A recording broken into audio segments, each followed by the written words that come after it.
Today we are going to explore yet another interesting statistical tool called Stat.Blue. I come across very recently and it has wonderful and almost all statistical calculation which we can do it very easily. Starting from there are 8 chunks it has given, and starting from descriptive statistic. Here you have one variable descriptive statistic. Basically, it calculates mean, median, standard deviation, and so on. And then multiple sample descriptive statistics, scatter, bar, and pie chart. And then in inferences, you have two things. One is inferences for population matters, like z-test, t-test, and confidence interval, and so on. An inference for proportion one or count data, in other words, discrete or attribute data. One sample Z confidence interval, one sample Z hypothesis test, and confidence interval, and so on and so forth.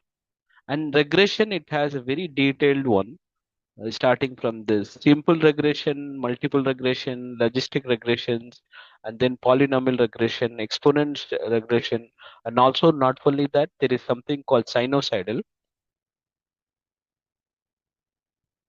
logarithm, and then you have sinusoidal regression also as well. Similarly, this is all about parametric tests, right? So you also have non-parametric test also. It has classical non-parametric inferences procedure like Wilcoxon ranking method, Kruskal, confidence interval for population median, and so on. And then simulation based on non-parametric, single parametric bootstrap, and then you have bootstrap interval for difference for two populations and two population parameters. And then similarly, you have a distribution. So when you say normal distribution, standard normal probability calculator, and then standard normal critical value. Using the critical value, we can find out how the the curve is going.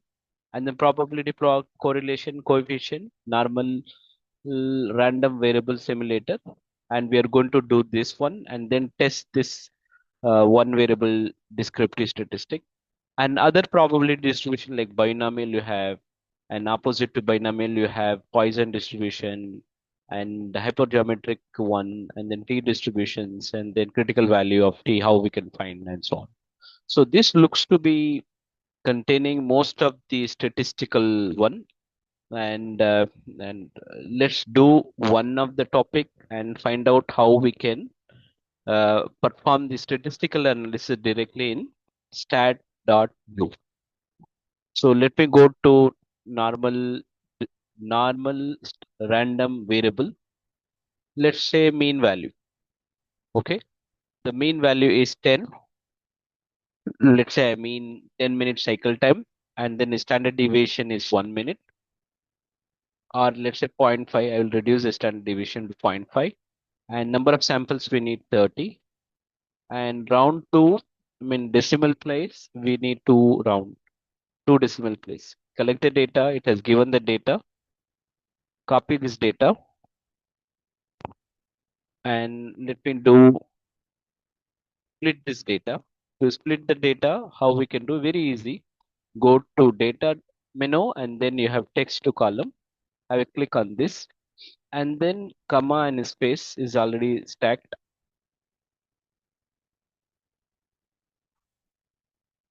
And what I'm doing it, I'm just keeping it here and then transpose the data. I have just transposed the data also as well. Let's go back to the one. Go back, and then the first thing, one variable descriptive we're going to do. Our variable name is that cycle time, and data. This is the data we have. Just have a paste on it. And if you want, you can expand also. Two decimals, it has two decimal. The first value is 9.77. The last value is 10.24. So let's double check that. Yes. And then histogram bin width. Let's say we have asked for 0.5. Standard deviation, let's keep it 0.5. Frequency, we need as a frequency or percentage. Anything is fine, but percentage will be more good. Just calculate. So if you have a frequency tabulation, we can do, because since we don't have frequency tabulation, we can just go ahead and give calculate. So within seconds, it has calculate number of data point, that is 30, mean equal to 9.955. Standard deviation, there are two standard deviation, one sample and you have a standard deviation population. So sample is 0.49 and then we have a population that is 0.48. Minimum value quartile 1 9.66, median 9.9, and then quartile 3 10.29, maximum value 10.1, 10.94. And the lower bound is Q1 1 minus 5, that is IQR, interquartile range, Q3 minus Q1, and then you have a plus upper bound, you have Q3 plus 1.5. So you have that value also as well, right? So generally IQR is calculated Q3 minus Q1, but this is lower bound for outlier. Outlier test we are doing it. Whatever the value we can take it, we can just plus 1.5, and then Q3 also we can do the same thing. So from this we understand that there is no outlier, low outlier or high outlier. So the value is between 8.5 to 9 is one time, and the relative frequency 0.03, and then 9 to 9.53, and then large value is coming 9.5 to 10, and 12 values, and then 10 to 10.5, 10, and then so on. So for 10.5 to 1, 4. But this is not an outlier. So it has given that bell curve also as well. Beautiful bell curve it has given. You can also do that one. It is almost like very not. We can say symmetrical also. We can say that, right? So this has given this, followed by this is. I mean, if you look at the box plot here, it gives that the slightly on the upper side. This is Q1. This is Q3. Q3 is slightly dominant. So this Q value might be slightly higher than this one as such, right? And then this is called IQR, interquartile range. And this is called whisker point, minimum and maximum. And it has given the cycle time. This is the title we have given.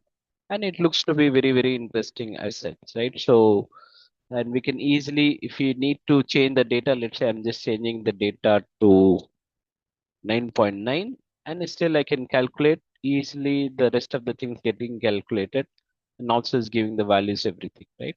So this is how we can just do that.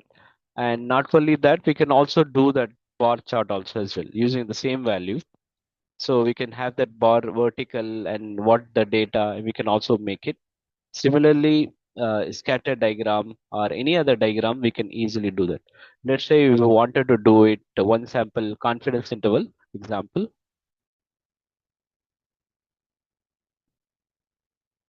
Population standard deviation is around 5.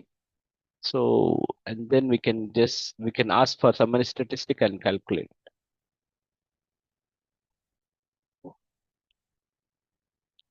The standard mean, here the mean was 9.9, 0.5 and 30.